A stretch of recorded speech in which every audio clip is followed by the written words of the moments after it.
Hello students, एक बड़ा अच्छा क्वेश्चन पूछा एक बच्चे ने कि जो इम्पेटी रिलेशन होता है वो अपना रिफ्लेक्सिव नहीं होता बट सिमेट्रिक और ट्रांजिटिव होता है। तो कैसे? सुनना बच्चों, मान लो आपका एक सेट है ए, इस सेट में 3 एलिमेंट है ए बी सी। तो सिमेट्रिक रिलेशन क्या कहता है? सिमेट्रिक रिलेशन ये कहता है, मान लो आर है, अगर ए बी के साथ रिलेट है तो फिर बी ए के साथ भी होना चाहिए। लेकिन अगर ए बी के साथ ना हो तो बी का ए के साथ होना कोई जरूरी नहीं है, मतलब एक कंडीशनल है। अगर ए बी के साथ होगा तो बी ए के साथ भी होना चाहिए। ट्रांजिटिव क्या कहता है? ट्रांजिटिव कहता है ए बी हो इसमें, मान लो ए बी सी हो इसमें, तो क्या हो गया? ए बी के साथ बी सी के साथ, तो फिर डायरेक्ट ए सी के साथ भी रिलेट होना चाहिए। ये दोनों से कंडीशनल बातें, सिमेट्रिक भी कंडीशनल होता है और ट्रांजिटिव भी कंडीशनल होता है। कंडीशनल मतलब ये कहते हैं अगर ऐसा होगा तो ऐसा करेंगे।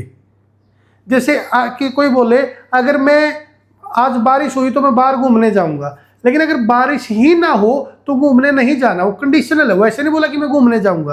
बट रिफ्लेक्सिव थोड़ा डिफरेंस है। रिफ्लेक्टिव क्या डिफरेंट है? सुनो, रिफ्लेक्सिव ये कहता है कि और कोई हो ना हो भाई, खुद का खुद के साथ रिलेशन जरूर होना चाहिए। मतलब आपका जो रिलेशन है उसमें ए अगर 3 एलिमेंट है तो बी बी सी सी, ये तो होने ही चाहिए, और कोई हो ना हो, और कोई कंडीशन नहीं है इस पे कि ऐसा होगा तो ऐसा होना चाहिए, नहीं, ये तीनों जरूर होने चाहिए। अगर सेट में 3 एलिमेंट है, सेट में 10 एलिमेंट तो 10, यानी कि ए बी के साथ रिलेट ना हो कोई प्रॉब्लम नहीं, बी ए के साथ ना हो कोई प्रॉब्लम नहीं, लेकिन ए के साथ, बी बी के साथ और सी के साथ ये जरूर होने चाहिए। बट आपका रिलेशन अगर इम्प्रटी है तो इसका मतलब है उसमें कोई एलिमेंट किसी के साथ रिलेट नहीं है, कोई एलिमेंट किसी के साथ रिलेट नहीं है, तो सीधी ही बात है सिमेट्रिक बन गया। क्योंकि सिमेट्रिक तब कटेगा ना जब ए तो बी के साथ रिलेट हो और बी ए के साथ रिलेट ना हो। आप ये सोच लिया करो, कोई भी कंडीशन हो, नेगेटिव कब होगा इसका? ए बी के साथ हो बट बी ए के साथ ना हो।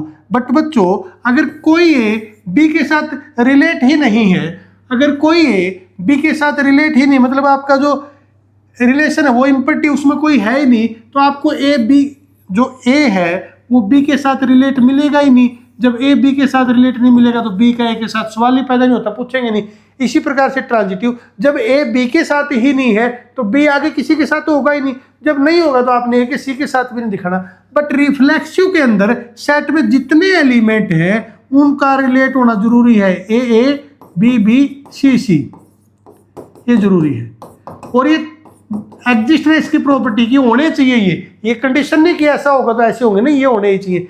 3 एलिमेंट हो, तीनों अपने साथ 4 है तो 4, लेकिन आपका रिलेशन तो इम्प्रटी, उसमें तो एक भी नहीं है, तो इस वजह से वो रिफ्लेक्सिव नहीं है। क्योंकि रिफ्लेक्सिव के लिए और ना होते कोई बात नहीं, बट खुद वाले तो होने चाहिए थे, यानी कि ए बी बी ये होने चाहिए, बट ये नहीं है। अब इम्प्रटी सेट रिफ्लेक्सिव, इम्प्रटी रिलेशन रिफ्लेक्सिव बनाना है तो वो ट्रिवियल कंडीशन में बन सकता है कि सेट ही आपका फाई हो, तो सेट ही फाई हो तो फिर उसमें कोई एलिमेंट भी नहीं है, वो ट्रिवियल बन जाएगा, वहाँ पढ़ने का कोई मतलब है नहीं। लेकिन अगर सेट नॉन इम्प्रटी है तो जो आपका रिलेशन है वो रिफ्लेक्सिव नहीं हो सकता, इम्प्रटी रिलेशन, बट रिफ्लेक्सिव छोड़ के वो सिमेट्रिक भी होगा, ट्रांजिटिव भी होगा। उम्मीद करते हैं आपको समझ में आ गया। अगर नहीं समझ में आता फिर कमेंट कर देना, नेक्स्ट वीडियो में फिर करवाएंगे। Okay, thank you.